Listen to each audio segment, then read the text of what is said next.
ನಮಸ್ಕಾರ. ಇವತ್ತಿನ ನಮ್ಮ ಚರ್ಚೆಗೆ ಸ್ವಾಗತ. ನಾವು ಇವತ್ತು ಜ್ಯೋತಿಷ್ಯದ ಒಂದು ತುಂಬಾನೇ ಆಸಕ್ತಿಕರವಾದ ವಿಷಯದ ಬಗ್ಗೆ ಮಾತಾಡೋಣ. ನಮಸ್ಕಾರ. ವಿಷಯ ಕನ್ಯಾ ರಾಶಿ. ಹ್ಮ್. ಅದರಲ್ಲೂ ಈ ರಾಶಿಯವರ ಜೀವನದಲ್ಲಿ ಶನಿ ಗ್ರಹದ ಪ್ರಭಾವ ಹೇಗಿರುತ್ತೆ ಅನ್ನೋದರ ಬಗ್ಗೆ ಒಂದು ಆಳವಾದ ವಿಶ್ಲೇಷಣೆ ಮಾಡೋಣ ಅಂತ. ನಮ್ಮ ಕೈಯಲ್ಲಿರೋ ಈ ಮಾಹಿತಿ ಪ್ರಕಾರ ಇದು ಕನ್ಯಾ ರಾಶಿಯವರಿಗೆ ಒಂದು ಬಹಳ ಮುಖ್ಯವಾದ ಸಮಯ ಅಲ್ವಾ? ಹೌದು, ಖಂಡಿತ. ಈ ವಿಶ್ಲೇಷಣೆಯ ವಿಶೇಷತೆ ಏನಪ್ಪಾ ಅಂದ್ರೆ, ಇದು ಕೇವಲ ಭವಿಷ್ಯ ಹೇಳೋದಕ್ಕೆ ಸೀಮಿತವಾಗಿಲ್ಲ. ಓಕೆ. ಬದಲಿಗೆ ಕನ್ಯಾ ರಾಶಿಯವರ ಮನಸ್ಥಿತಿ ಹೇಗಿರುತ್ತೆ, ಅವರು ಯಾಕೆ ಅಷ್ಟು ಶ್ರಮ ಪಡುತ್ತಾರೆ, ಆಮೇಲೆ ಅವರ ಯಶಸ್ಸು ಯಾಕೆ ಯಾವಾಗಲೂ ಸ್ವಲ್ಪ ತಡವಾಗಿ ಬರುತ್ತೆ. ಹೌದು, ಇದು ತುಂಬಾ ಜನ ಕೇಳೋ ಪ್ರಶ್ನೆ. ಅದೇ, ಮತ್ತು ಸದ್ಯದ ಗ್ರಹಸ್ಥಿತಿಗಳು ಹೇಗೆ ಅವರ ಜೀವನಕ್ಕೆ ಒಂದು ದೊಡ್ಡ ಒಂಥರ ಟರ್ನಿಂಗ್ ಪಾಯಿಂಟ್ ಕೊಡ್ಬೋದು ಅನ್ನೋದರ ಹಿಂದಿನ ಕಾರಣಗಳನ್ನ ಇದು ವಿವರಿಸುತ್ತೆ. ಅಂದ್ರೆ ನಾವು ಇವತ್ತು ಒಬ್ಬ ಕನ್ಯಾ ರಾಶಿಯ ವ್ಯಕ್ತಿಯ ಇಡೀ ಪಯಣವನ್ನೇ ನೋಡ್ಲಿದ್ದೇವೆ. ಅವರ ಹುಟ್ಟುಗುಣಗಳಿಂದ ಶುರು ಮಾಡಿ ಆ ಗುಣಗಳೇ ಅವರಿಗೆ ಹೇಗೆ ಸವಾಲಾಗುತ್ತೆ, ಆಮೇಲೆ ಶನಿಯಂತಹ ಗ್ರಹ ಆ ಸವಾಲುಗಳನ್ನ ದಾಟಲು ಹೇಗೆ ಸಹಾಯ ಮಾಡುತ್ತೆ ಅಂತ. ಖಂಡಿತ. ಹಾಗಾದ್ರೆ ಅವರ ಮೂಲ ಸ್ವಭಾವದಿಂದಲೇ ಶುರು ಮಾಡೋಣವೇ? ಖಂಡಿತ. ನೋಡಿ, ಕನ್ಯಾ ರಾಶಿಯ ಅಧಿಪತಿ ಬುಧ. ಬುಧ ಅಂದ್ರೇನೆ ಬುದ್ಧಿ, ತರ್ಕ, ವ್ಯವಸ್ಥೆ, ಸಂವಹನ. ಹಾಗಾಗಿ ಕನ್ಯಾ ರಾಶಿಯವರು ಯಾವುದೇ ಕೆಲಸ ಮಾಡಿದ್ರೂ ಅದರಲ್ಲಿ ಒಂದು ಅಚ್ಚುಕಟ್ಟುತನ ಇರಬೇಕು. ಪರ್ಫೆಕ್ಷನ್. ಅದೇ, ಒಂದು ಪರಿಪೂರ್ಣತೆ ಇರಬೇಕು ಅಂತ ಬಯಸ್ತಾರೆ. ಅವ್ರು ಮಾಡೋ ಸಣ್ಣ ಕೆಲಸದಿಂದ ಹಿಡಿದು ದೊಡ್ಡ ಪ್ರಾಜೆಕ್ಟ್ವರೆಗೂ ಎಲ್ಲದರಲ್ಲೂ ಒಂದು ಪ್ಲಾನ್, ಒಂದು ಲಾಜಿಕ್ ಇರಲೇಬೇಕು ಅವ್ರಿಗೆ. ಹೌದು, ಪರ್ಫೆಕ್ಷನಿಸ್ಟ್ ಅಂತೀವಲ್ಲ ಹಾಗೆ. ಆದ್ರೆ ಈ ವಿಶ್ಲೇಷಣೆಯಲ್ಲಿ ಒಂದು ಇಂಟ್ರೆಸ್ಟಿಂಗ್ ವಿಷಯ ಇದೆ. ಕನ್ಯಾ ರಾಶಿ ಭೂತತ್ವದ ರಾಶಿ ಅಂತ. ಬುಧಗ್ರಹದ ಬುದ್ಧಿವಂತಿಕೆಗೂ ಈ ಭೂತತ್ವದ ಸ್ಥಿರತೆಗೂ ಏನ್ ಸಂಬಂಧ? ಒಳ್ಳೆ ಪ್ರಶ್ನೆ. ಇಲ್ಲೇ ನೋಡಿ, ಕನ್ಯಾ ರಾಶಿಯವರ ನಿಜವಾದ ಸವಾಲಿರೋದು ಓ, ಅವರ ಮನಸ್ಸು. ಅಂದ್ರೆ ಬುಧನ ಪ್ರಭಾವದಿಂದಾಗಿ ಒಂದು ಪರ್ಫೆಕ್ಟ್ ಆದ ತರ್ಕಬದ್ಧವಾದ ಯೋಜನೆಯನ್ನು ರೂಪಿಸುತ್ತೆ. ಆದ್ರೆ ಅವರ ಸ್ವಭಾವ ಭೂತತ್ವದ್ದು. ಅಂದ್ರೆ ಆ ಯೋಜನೆಯನ್ನು ಕಾರ್ಯರೂಪಕ್ಕೆ ತರಲು ಅವರು ನಿಧಾನವಾದ ಶ್ರಮದಾಯಕವಾದ ದಾರಿಯನ್ನೇ ಹಿಡಿಬೇಕಾಗತ್ತೆ. ಸೊ ಅವರ ಮನಸ್ಸು ಸೂಪರ್ ಫಾಸ್ಟ್ ಟ್ರೈನ್ ಥರ ಓಡಿದ್ರೆ ಅವರ ವಾಸ್ತವ ಒಂದು ಗೂಡ್ಸ್ ಟ್ರೈನ್ ಥರ ನಿಧಾನವಾಗಿ ಸಾಗುತ್ತೆ. ವಾ, ಎಷ್ಟು ಚೆನ್ನಾಗಿ ಹೇಳಿದ್ರಿ. ಈ ಎರಡರ ನಡುವಿನ ಸಂಘರ್ಷವೇ ಅವರ ಜೀವನದ ದೊಡ್ಡ ಪಾಠ.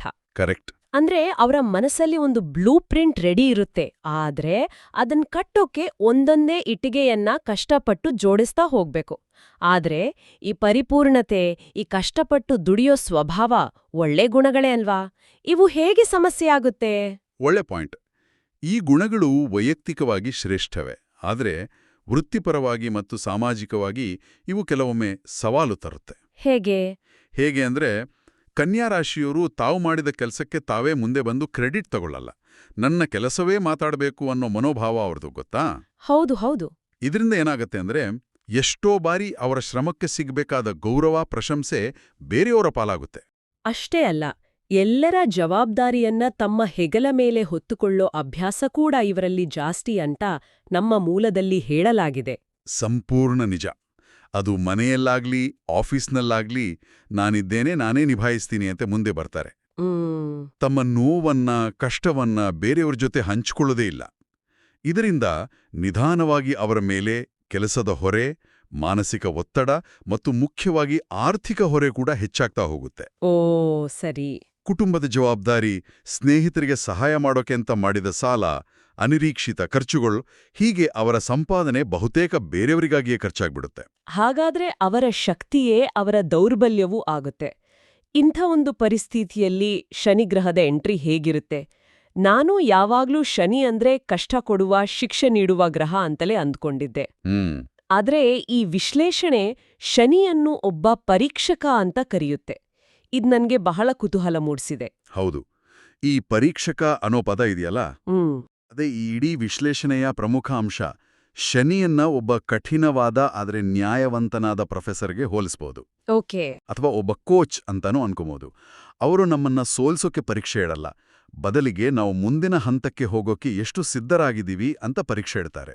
ಅಂದ್ರೆ ಶನಿ ಕನ್ಯಾ ರಾಶಿಯವರ ಜೀವನಕ್ಕೆ ಬಂದು, ನೀನು ಇಷ್ಟು ವರ್ಷ ಕಷ್ಟಪಟ್ಟಿದ್ಯಾ, ಪರ್ಫೆಕ್ಷನ್ಗಾಗಿ ಹಂಬಲಿಸಿದ್ಯಾ, ಪ್ರಾಮಾಣಿಕವಾಗಿದ್ಯಾ, ಇದೆಲ್ಲ ಸರಿ, ಆದ್ರೆ ನಿನ್ನ ಈ ಗುಣಗಳು ನಿಜವಾದ ಒತ್ತಡವನ್ನ ತಡ್ಕೊಳ್ಳೋಕೆ ಆಗುತ್ತಾ? ನಿನ್ನ ಅಡಿಪಾಯ ಗಟ್ಟಿಯಾಗಿದ್ಯಾ ಅಂತ ಪರೀಕ್ಷೆ ಮಾಡ್ತಾನೆ. ನಿಖರವಾಗಿ ಹೇಳಿದ್ರಿ, ಪರ್ಫೆಕ್ಟ್.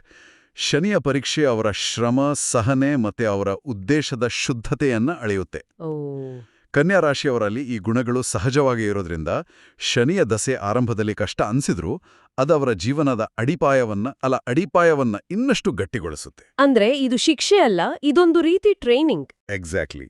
ಭವಿಷ್ಯದ ದೊಡ್ಡ ಯಶಸ್ಸಿಗಾಗಿ ನಡೆಯೋ ಒಂದು ಕಠಿಣ ತರಬೇತಿ. ಶನಿ ಯಾವಾಗ್ಲೂ ಪ್ರಕ್ರಿಯೆಯನ್ನು ಗೌರವಿಸ್ತಾನೆ, ಕೇವಲ ಫಲಿತಾಂಶವನ್ನಲ್ಲ. ಮತ್ತು ಕನ್ಯಾ ರಾಶಿಯವರು ಪ್ರಕ್ರಿಯೆಯ ಮಾಸ್ಟರ್ಗಳು. ಓಕೆ, ಈ ಕಠಿಣ ಪರೀಕ್ಷೆಯ ನಂತರ ಸಿಗೋ ಫಲಿತಾಂಶಗಳೇನು? ಈ ವಿಶ್ಲೇಷಣೆಯ ಪ್ರಕಾರ ಶನಿಯು 3 ಪ್ರಮುಖ ಫಲಗಳನ್ನ ತಂದ್ಕೊಡ್ತಾನೆ. ಅದರಲ್ಲಿ ಮೊದಲನೇದು ವೃತ್ತಿಜೀವನದಲ್ಲಿ ಸಿಗೋ ಮೆಚ್ಚುಗೆ. ಇದನ್ನ ಒಂದು ಲೈಫ್ ಟರ್ನಿಂಗ್ ಪಾಯಿಂಟ್ ಅಂತಾನೆ ಹೇಳಲಾಗಿದೆ. ಹೌದು. ವಿಶೇಷವಾಗಿ ಆಫೀಸ್, ಆಸ್ಪತ್ರೆ, IT, accounts, data entry, admin ಹೀಗೆ ವ್ಯವಸ್ಥಿತವಾಗಿ ಕೆಲಸ ಮಾಡೋ ಕ್ಷೇತ್ರಗಳಲ್ಲಿ ಇದರ ಪ್ರಭಾವ ಜಾಸ್ತಿ ಇರುತ್ತೆ. ಒಂದು ಉದಾಹರಣೆ ಕೊಡ್ಬೋದಾ? ಖಂಡಿತ. ನಮ್ಮ ಮೂಲದಲ್ಲಿ ಒಂದು ಉದಾಹರಣೆ ಇದೆ. ಒಬ್ಬ ಕನ್ಯಾ ರಾಶಿ ಅಕೌಂಟೆಂಟ್ ಸುಮಾರು 10 ವರ್ಷದಿಂದ ಒಂದೇ ಕಂಪನಿಯಲ್ಲಿ ಯಾವುದೇ ಪ್ರಮೋಷನ್ ಇಲ್ಲದೆ ಕೆಲಸ ಮಾಡ್ತಿರ್ತಾರೆ. ಶನಿ ದೆಸೆಯ ಸಮಯದಲ್ಲಿ ಕಂಪನಿಯಲ್ಲಿ ಒಂದು ದೊಡ್ಡ ಆಡಿಟ್ ನಡೆಯುತ್ತೆ. ಆಗ ಈ ವ್ಯಕ್ತಿ ಇಷ್ಟು ವರ್ಷಗಳಿಂದ ನಿರ್ವಹಿಸಿದ ನಿಖರವಾದ ಲೆಕ್ಕಪತ್ರಗಳು ಕಂಪನಿಯನ್ನು ಒಂದು ದೊಡ್ಡ ನಷ್ಟದಿಂದ ಪಾರು ಮಾಡಿರೋದು ಬೆಳಕಿಗೆ ಬರುತ್ತೆ. ವಾವ್! ಅಲ್ಲಿಯವರೆಗೂ ಅವರನ್ನು ಯಾರೂ ಗಮನಿಸೇ ಇರಲ್ಲ. ಆದ್ರೆ ಆ ಕ್ಷಣದಿಂದ ಅವರೇ ಕಂಪನಿಯ ಹೀರೋ ಆಗ್ಬಿಡ್ತಾರೆ. ಅದ್ಭುತ ಉದಾಹರಣೆ. ಅಂದ್ರೆ ಇಷ್ಟು ದಿನ ಮುಚ್ಚಿ ಹೋಗಿದ್ದ ಅವರ ಪ್ರತಿಭೆಗೆ, ಅವರ ಶ್ರಮಕ್ಕೆ ತಡವಾಗಿಯಾದ್ರೂ ಮನ್ನಣೆ ಸಿಗುತ್ತೆ. ಬಾಸ್ನಿಂದ ಮೆಚ್ಚುಗೆ, ಪ್ರಮೋಷನ್ ಎಲ್ಲವೂ ಆಗುತ್ತೆ. ಹೌದು. ಈ ವಿಶ್ಲೇಷಣೆಯಲ್ಲಿರೋ ಒಂದು ಮಾತು ನನಗೆ ಬಹಳ ಇಷ್ಟವಾಯ್ತು. ಕನ್ಯಾ ರಾಶಿಯವರ ಶ್ರಮ ವ್ಯರ್ಥ ಆಗಲ್ಲ. ತಡವಾಗುತ್ತದೆ, ಆದ್ರೆ ತಪ್ಪಾಗಲ್ಲ. ಇದರ ಹಿಂದಿನ ತತ್ವವೇ ಅದು. ಪ್ರಾಮಾಣಿಕತೆ ಮತ್ತು ಸೇವಾ ಮನೋಭಾವಕ್ಕೆ ಕೊನೆಗೊಂದು ದಿನ ಬೆಲೆ ಸಿಕ್ಕೇ ಸಿಗುತ್ತೆ. ಆದ್ರೆ ಇಲ್ಲಿ ಕನ್ಯಾ ರಾಶಿಯವರು ಕಲಿಬೇಕಾದ ಒಂದು ಪಾಠ ಇದೆ. ಏನದು? ಅವರು ತಮ್ಮ ಮೌಲ್ಯವನ್ನ ತಾವೇ ಅರಿಬೇಕು. ತಮ್ಮ ಕೆಲ್ಸವನ್ನ ತಾವೇ ಕಡೆಗಣಿಸೋದು, ಅಂಡರ್ ಎಸ್ಟಿಮೇಟ್ ಮಾಡ್ಕೊಳ್ಳೋ ಪ್ರವೃತ್ತಿಯನ್ನ ಬಿಡಬೇಕು. ಆತ್ಮವಿಶ್ವಾಸಕ್ಕೂ ಅಹಂಕಾರಕ್ಕೂ ವ್ಯತ್ಯಾಸ ಇದೆ. ಶನಿಯು ಅವರಿಗೆ ಇದೇ ಆತ್ಮವಿಶ್ವಾಸವನ್ನ ಕಲಿಸಲು ಬರೋದು. ಸರಿ. ಕೆಲ್ಸದಲ್ಲಿ ಇಷ್ಟು ಮನ್ನಣೆ ಸಿಕ್ಕ ಮೇಲೆ ಸಂಬಳವೂ ಹೆಚ್ಚಾಗ್ಬೇಕಲ್ವೇ? ಹಾಗಾದ್ರೆ ಇದು ಅವರ ಬಹುದೊಡ್ಡ ತಲೆನೋವಾದ ಸಾಲದ ವಿಷಯಕ್ಕೆ ಹೇಗೆ ಸಹಾಯ ಮಾಡ್ತದೆ? ಅದೇ ನಮ್ಮ 2ನೇ ಫಲ, ಸಾಲ ನಿವಾರಣೆ. ಹೌದು. ನಾನು ಇಷ್ಟೆಲ್ಲ ದುಡಿತೀನಿ, ಆದ್ರೆ ಹಣ ಕೈಯಲ್ಲಿ ನಿಲ್ಲೋದೇ ಇಲ್ಲ ಅನ್ನೋದು ಕನ್ಯಾ ರಾಶಿಯವರ ಸಾಮಾನ್ಯ ಅಳಲು. ನಿಜ. ನಾವು ಮೊದಲೇ ಚರ್ಚೆ ಮಾಡಿದ ಹಾಗೆ ಇದಕ್ಕೆ ಕಾರಣ ಅವರ ಜವಾಬ್ದಾರಿ ಹೊರುವ ಸ್ವಭಾವ. ಈಗಿನ ಗ್ರಹಸ್ಥಿತಿಯಲ್ಲಿ ಬುಧನ ಬುದ್ಧಿವಂತಿಕೆ ಮತ್ತು ಶನಿಯ ಶಿಸ್ತು ಒಂದಾದಾಗ ಅವರು ತಮ್ಮ ಫಿನಾನ್ಸಸ್ ಅನ್ನ ವ್ಯವಸ್ಥಿತವಾಗಿ ನಿಭಾಯಿಸಲು ಕಲಿತಾರೆ. ಸಾಲ ತೀರಿಸಲು ಹೊಸ ದಾರಿಗಳು ತೆರೆದುಕೊಳ್ತವೆ ಅಂದ್ರೆ ಇದು ಲಾಟ್ರಿ ಹೊಡೆದಾಗೆ ಒಂದೇ ದಿನದಲ್ಲಾಗೋ ಪವಾಡವೇ? ಖಂಡಿತ ಇಲ್ಲ. ಶನಿ ಯಾವತ್ತೂ ಹಠಾತ್ ಪವಾಡಗಳನ್ನು ನೀಡೋದಿಲ್ಲ. ಬದಲಿಗೆ ಸ್ಥಿರವಾದ ಮಾರ್ಗಗಳನ್ನು ತೋರಿಸ್ತಾನೆ. ಉದಾಹರಣೆಗೆ ಸಂಬಳದಲ್ಲಿ ನಿರೀಕ್ಷಿತ ಇನ್ಕ್ರಿಮೆಂಟ್ ಆಗ್ಬೋದು. ತಮ್ಮ ಸ್ಕಿಲ್ಸ್ ಬಳಸ್ಕೊಂಡು ಎಕ್ಸ್ಟ್ರಾ ಇನ್ಕಮ್ ಗಳಿಸಲು ಹೊಸ ಅವಕಾಶಗಳು ಸಿಗ್ಬೋದು. ಬಹಳ ದಿನಗಳಿಂದ ಎಲ್ಲೋ ಸಿಕ್ಕಿ ಹಾಕೊಂಡಿದ್ದ ಹಣ ವಾಪಸ್ ಬರ್ಬೋದು. ಸರಿ. ಎಲ್ಲಕ್ಕಿಂತ ಮುಖ್ಯವಾಗಿ ಅನಗತ್ಯ ಖರ್ಚುಗಳ ಮೇಲೆ ಹಿಡಿತ ಸಾಧಿಸುವ ಮನಸ್ಥಿತಿ ಬೆಳೆಯುತ್ತೆ. ಸೊ ಇದೆಲ್ಲದರ ಪರಿಣಾಮವಾಗಿ ಮುಂದಿನ 1 ವರ್ಷದೊಳಗೆ ಆರ್ಥಿಕ ಹೊರೆ ಗಣನೀಯವಾಗಿ ಕಡಿಮೆ ಆಗೋದನ್ನು ಅವರು ಗಮನಿಸಬಹುದು. ಇದು ನಿಜಕ್ಕೂ ಒಂದು ದೊಡ್ಡ ನಿರಾಳತೆ ನೀಡುವ ಸುದ್ದಿ. ಸರಿ, ಅವರ ವೃತ್ತಿ ಜೀವನ ಮತ್ತು ಆರ್ಥಿಕ ಸ್ಥಿತಿ ಸುಧಾರಿಸಿತು. ಇನ್ನು ಅವರ ವೈಯಕ್ತಿಕ ಯೋಜನೆಗಳ ಕಥೆಯೇನು? ಅದೇ ನಮ್ಮ 3ನೇ ಫಲ, ಯೋಜಿತ ಕೆಲಸದಲ್ಲಿ ಜಯ. ಹೌದು. ಕನ್ಯಾ ರಾಶಿಯವರ ದೊಡ್ಡ ಶಕ್ತಿಯೇ ಅವರ ಪ್ಲಾನಿಂಗ್ ಸಾಮರ್ಥ್ಯ. ಅವರು ದೀರ್ಘಕಾಲೀನ ಯೋಜನೆಗಳನ್ನು ರೂಪಿಸುವುದರಲ್ಲಿ ನಿಪುಣರು. ಆದ್ರೆ ಇದುವರೆಗೂ ಪ್ಲಾನ್ ಮಾಡಿದ್ರೂ ಅದು ಕಾರ್ಯರೂಪಕ್ಕೆ ಬಂದಿಲ್ವಲ್ವಾ? ಕರೆಕ್ಟ್. ಇದುವರೆಗೂ ಅವರು ಯೋಜನೆ ಹಾಕಿದ್ರೂ ಅದನ್ನ ಕಾರ್ಯರೂಪಕ್ಕೆ ತರೋಕೆ ಅಡೆತಡೆಗಳು, ವಿಳಂಬಗಳು ಎದುರಾಗ್ತಿರುತ್ತೆ. ಈಗ ಶನಿಯ ಪ್ರಭಾವದಿಂದ ಆ ಅಡೆತಡೆಗಳು ಕಡಿಮೆಯಾಗತ್ತೆ. ಅವರ ಯೋಜನೆಗಳಿಗೆ ಸರಿಯಾದ ಸಮಯದಲ್ಲಿ ಸರಿಯಾದ ಜನರ ಬೆಂಬಲ ಸಿಗೋಕೆ ಶುರುವಾಗತ್ತೆ. ಯಾವ ರೀತಿಯ ಯೋಜನೆಗಳು? ಉದಾಹರಣೆಗೆ ಸ್ಪರ್ಧಾತ್ಮಕ ಪರೀಕ್ಷೆಗಳಿಗೆ ತಯಾರಿ ನಡೆಸ್ತಾ ಇದ್ರೆ, ಅಥವಾ ಬಿಸ್ನೆಸ್ ವಿಸ್ತರಿಸೋ ಯೋಜನೆಯಲ್ಲಿದ್ರೆ, ಮನೆ ಕಟ್ಟೋದು, ಆಸ್ತಿ ಖರೀದಿಸೋದು, ಇವೆಲ್ಲದಕ್ಕೂ ಇದು ಅನ್ವಯಿಸುತ್ತದೆಯೇ? ಖಂಡಿತ. ಈ ಎಲ್ಲ ದೀರ್ಘಕಾಲೀನ ಯೋಜನೆಗಳಿಗೆ ತಾಳ್ಮೆ ಮತ್ತು ನಿರಂತರ ಪ್ರಯತ್ನ ಬೇಕು. ಇವೆರಡೂ ಶನಿಗೆ ಅತ್ಯಂತ ಪ್ರಿಯವಾದ ಗುಣಗಳು. ಇಲ್ಲಿ ಶನಿಯ ಸಂದೇಶ ಬಹಳ ಸ್ಪಷ್ಟ. ಅಧೀರನಾಗಬೇಡ, ನಿನ್ನ ಪ್ರಯತ್ನವನ್ನು ನಿಲ್ಲಿಸಬೇಡ ಮತ್ತು ಶಾರ್ಟ್ಕಟ್ಗಳನ್ನು ಹುಡುಕಬೇಡ. ಪ್ರಕ್ರಿಯೆಯನ್ನು ನಂಬು. ತಾಳ್ಮೆಯಿಂದ ವ್ಯವಸ್ಥಿತವಾಗಿ ಮಾಡಿದ ಯೋಜನೆಗಳು ತಡವಾಗಿಯಾದರೂ ಸ್ಥಿರವಾದ, ಶಾಶ್ವತವಾದ ಫಲಿತಾಂಶವನ್ನು ನೀಡುತ್ತವೆ ಎಂಬುದನ್ನ ಶನಿ ಖಚಿತಪಡಿಸ್ತಾನೆ. ಓಕೆ, ಈ ಎಲ್ಲಾ ಫಲಗಳು ಕೇಳಲು ಬಹಳ ಆಶಾದಾಯಕವಾಗಿವೆ. ಆದ್ರೆ ಇವು ನಿಜವಾಗ್ಲೂ ಫಲಿಸಬೇಕಾದ್ರೆ ಕನ್ಯಾ ರಾಶಿಯವರು ಕೆಲವು ತಪ್ಪುಗಳನ್ನು ಮಾಡಬಾರದು ಅಂತಲೂ ನಮ್ಮ ಮೂಲದಲ್ಲಿ ಎಚ್ಚರಿಕೆ ನೀಡಲಾಗಿದೆ. ಅವು ಯಾವುವು? ಇದು ಅತ್ಯಂತ ಪ್ರಮುಖವಾದ ಭಾಗ. ಶನಿಯು ನ್ಯಾಯ ಮತ್ತು ಕರ್ಮದ ಅಧಿಪತಿ. ಹೌದು. ಹಾಗಾಗಿ ಈ ಸಮಯದಲ್ಲಿ ಸುಳ್ಳು ಹೇಳೋದು, ಮೋಸ ಮಾಡೋದು, ಶಾರ್ಟ್ಕಟ್ ಮಾರ್ಗಗಳಿಂದ ಹಣ ಸಂಪಾದಿಸೋದು ಬಹಳ ಅಪಾಯಕಾರಿ. ಶನಿ ಪ್ರಾಮಾಣಿಕತೆಯ ಪರೀಕ್ಷೆಯಲ್ಲಿ ಇಂತಹ ವಿಷಯಗಳನ್ನ ಎಂದಿಗೂ ಸಹಿಸೋದಿಲ್ಲ. ತಕ್ಷಣವೇ ಅದರ ಪರಿಣಾಮವನ್ನು ತೋರಿಸ್ತಾನೆ. ಇನ್ನೊಂದು ಕುತೂಹಲಕಾರಿ ವಿಷಯವೆಂದರೆ ಇತರರನ್ನು ದೂಷಿಸುವುದು ಮತ್ತು ಅತಿಯಾದ ಆತ್ಮವಿಮರ್ಶೆ ಅಂದ್ರೆ ಸೆಲ್ಫ್ ಕ್ರಿಟಿಸಿಸಂ ಅನ್ನು ಕೂಡ ಬಿಡಬೇಕು ಅಂತ ಹೇಳಲಾಗಿದೆ. ಕನ್ಯಾ ರಾಶಿಯವರಿಗೆ ತಮ್ಮನ್ನೇ ತಾವು ದೂರಿಕೊಳ್ಳುವ ಅಭ್ಯಾಸ ಸ್ವಲ್ಪ ಹೆಚ್ಚೇ ಇರುತ್ತೆ ಅಲ್ವಾ? ಹೌದು. ಎಲ್ಲ ನನ್ನಿಂದಲೇ ತಪ್ಪಾಯಿತು, ನಾನಿದಕ್ಕೆ ಅರ್ಹನಲ್ಲ, ನನ್ನ ಹಣೆ ಬರಹವೇ ಇಷ್ಟು ಅಂತ ಯೋಚಿಸುವ ಪ್ರವೃತ್ತಿ ಅವರಲ್ಲಿರುತ್ತೆ. ಶನಿಯು ಶಿಸ್ತನ್ನು ಇಷ್ಟಪಡ್ತಾನೆ ಹೊರತು ಆತ್ಮನಿರೀಕ್ಷೆ ಹೆಸರಲ್ಲಿ ಆತ್ಮವಿಶ್ವಾಸವನ್ನ ಕಳೆದುಕೊಳ್ಳೋದನ್ನಲ್ಲ.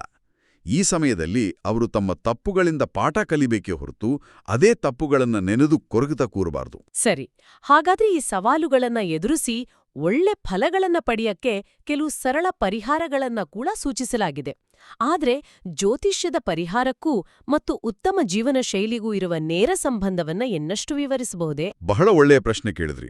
ಇಲ್ಲಿ ನೀಡಿರುವ ಪರಿಹಾರಗಳ ಹಿಂದಿನ ತತ್ವವನ್ನ ನಾವು ಅರ್ಥ ಮಾಡ್ಕೋಬೇಕು. ಇವು ಭಯ ಹುಟ್ಟಿಸೋಕಲ್ಲ. ಓಕೆ. ಶನಿ ಅಂದ್ರೆ ಸಮಯ, ಶಿಸ್ತು, ಕರ್ತವ್ಯ ಮತ್ತು ಸೇವೆ. ಹಾಗಾಗಿ ಈ ಗ್ರಹಕ್ಕೆ ಸಂಬಂಧಿಸಿದ ಪರಿಹಾರಗಳು ಕೂಡ ಇವುಗಳನ್ನೇ ಆಧರಿಸಿರ್ತವೆ. ಉದಾಹರಣೆಗೆ ಶನಿವಾರ ಸಮಯಕ್ಕೆ ಸರಿಯಾಗಿ ಕೆಲಸ ಮಾಡುವುದು. ಇದು ಶಿಸ್ತಿನ ಸಂಕೇತ. ಹಿರಿಯರು ಮತ್ತು ನಿಮ್ಮ ಕೆಳಗೆ ಕೆಲಸ ಮಾಡುವ ಕಾರ್ಮಿಕರಿಗೆ ಗೌರವ ನೀಡುವುದು. ಇದು ಕರ್ತವ್ಯ ಮತ್ತು ಸೇವಾ ಮನೋಭಾವದ ಸಂಕೇತ. ಅಂದ್ರೆ ಓಂ ಶನೇಶ್ವರಾಯ ನಮಃ ಅಂತ ಮಂತ್ರ ಹೇಳೋದ್ರ ಜೊತೆಗೆ ನಮ್ಮ ಜೀವನ ಶೈಲಿಯಲ್ಲಿ ಶನಿಯ ಗುಣಗಳನ್ನ ಅಳವಡಿಸ್ಕೋಬೇಕು ಅಂತ ಹೇಳ್ತಿದ್ದೀರಾ. ಸರಿಯಾದ ಸಮಯಕ್ಕೆ ಮಲಗೋದು, ಏಳೋದು, ಆಹಾರ ಪದ್ಧತಿಯಲ್ಲಿ ಶಿಸ್ತು ಇವೆಲ್ಲವೂ ಪರಿಹಾರದ ಭಾಗವೇ? ನಿಖರವಾಗಿ. ಪರಿಹಾರವೆಂದರೆ ಭಯದಿಂದ ಮಾಡುವ ಪೂಜೆಯಲ್ಲ, ಅದು ಶಿಸ್ತಿನೊಂದಿಗೆ ಬೆರೆತ ಭಕ್ತಿ. ನಿಮ್ಮ ಜೀವನವನ್ನು ಒಂದು ಕ್ರಮಬದ್ಧತೆಗೆ, ಒಂದು ಶಿಸ್ತಿಗೆ ತರುವುದೇ ಶನಿಯನ್ನು ಸಂತುಷ್ಟಗೊಳಿಸುವ ಅತ್ಯುತ್ತಮ ಮಾರ್ಗ. ಓಕೆ. ಯಾಕಂದ್ರೆ ನೀವು ಶನಿಯ ತತ್ವಗಳ ಪ್ರಕಾರ ಬದುಕುತ್ತಿದ್ದೀರಿ ಎಂದರ್ಥ. ಸರಿ, ಈ ಇಡೀ ಚರ್ಚೆಯನ್ನು ಒಟ್ಟಾಗಿಸುವುದಾದ್ರೆ ಕನ್ಯಾ ರಾಶಿಯವರ ಪಯಣ ಸುಲಭವಲ್ಲ. ಅವರ ಪರಿಪೂರ್ಣತೆಯ ಹುಡುಕಾಟವೇ ಅವರನ್ನು ಕೆಲವೊಮ್ಮೆ ದಣಿಸುತ್ತದೆ. ಆದ್ರೆ ಶನಿಯ ಪ್ರಭಾವವು ಅವರನ್ನು ನಿಧಾನಗೊಳಿಸಬಹುದು, ಆದ್ರೆ ಖಂಡಿತವಾಗಿಯೂ ಹೆಚ್ಚು ಬಲಶಾಲಿಯನ್ನಾಗಿ ಮಾಡುತ್ತದೆ. ಹೌದು, ಅವರಿಗೆ ಫಲಗಳು ತಕ್ಷಣ ಸಿಗೋದಿಲ್ಲ. ಆದ್ರೆ ವರ್ಷಗಳ ನಂತರ ಅವರು ತಿರುಗಿ ನೋಡಿದಾಗ ತಾವು ಕಟ್ಟಿದ ಜೀವನದ ಅಡಿಪಾಯ ಎಷ್ಟು ಗಟ್ಟಿಯಾಗಿದೆ ಅಂತ ಅರಿವಾಗುತ್ತೆ. ಶನಿಯು ಅವರಿಗೆ ಕೊಡುವುದು ಕೇವಲ ಹಣ ಅಥವಾ ಯಶಸ್ಸಲ್ಲ, ಅದಕ್ಕಿಂತ ಮಿಗಿಲಾದ ಗೌರವ, ನೆಮ್ಮದಿ ಮತ್ತು ಸ್ಥಿರತೆ. ಸುಲಭವಾಗಿ ಕುಸಿಯದಂಥ ಒಂದು ಬದುಕನ್ನು ಕಟ್ಟಿಕೊಳ್ಳುವ ಸಾಮರ್ಥ್ಯವನ್ನ ಕೊಡುತ್ತಾನೆ. ಅದ್ಭುತವಾಗಿ ಈ ವಿಷಯವನ್ನು ಒಟ್ಟುಗೂಡಿಸಿದ್ದೀರಿ. ಈ ಚರ್ಚೆ ಕನ್ಯಾ ರಾಶಿಯವರ ಬಗ್ಗೆ ಮಾತ್ರವಲ್ಲ, ಶ್ರಮ ಮತ್ತು ತಾಳ್ಮೆಯ ಮಹತ್ವದ ಬಗ್ಗೆಯೂ ಒಂದು ದೊಡ್ಡ ಪಾಠ ಹೇಳಿದಂತಿದೆ. ಈ ಚರ್ಚೆಯ ಕೊನೆಯಲ್ಲಿ ಕೇಳುಗರಿಗೆ ಒಂದು ಚಿಂತನೆಯನ್ನ ಬಿಟ್ಟೋಗಲಿ ಇಷ್ಟಪಡ್ತೀನಿ. ಖಂಡಿತ. ಈ ಇಡೀ ವಿಶ್ಲೇಷಣೆಯು ಶನಿಯನ್ನು ಒಬ್ಬ ಶಿಕ್ಷಕನಾಗಿ ನೋಡದೆ ಒಬ್ಬ ಪರೀಕ್ಷಕನಾಗಿ ಚಿತ್ರಿಸುತ್ತದೆ. ಹಾಗಾದ್ರೆ ನಮ್ಮೆಲ್ಲರ ಜೀವನದಲ್ಲಿ ಬರುವ ಕಷ್ಟಗಳು ಕೇವಲ ಸವಾಲುಗಳೇ ಅಥವಾ ಭವಿಷ್ಯದ ದೊಡ್ಡ ಯಶಸ್ಸಿಗಾಗಿ ನಮ್ಮನ್ನು ಸಿದ್ಧಪಡಿಸುವ ಒಂದು ತರಬೇತಿಯೇ? ಒಬ್ಬರು ತಮ್ಮ ಸವಾಲುಗಳನ್ನು ಈ ದೃಷ್ಟಿಕೋನದಿಂದ ನೋಡಲು ಆರಂಭಿಸಿದ್ರೆ ಅವರ ಮನಸ್ಥಿತಿ ಮತ್ತು ಅವರು ಪಡೆಯುವ ಫಲಿತಾಂಶಗಳ ಮೇಲೆ ಅದು ಯಾವ ರೀತಿ ಪ್ರಭಾವ ಬೀರಬಹುದು?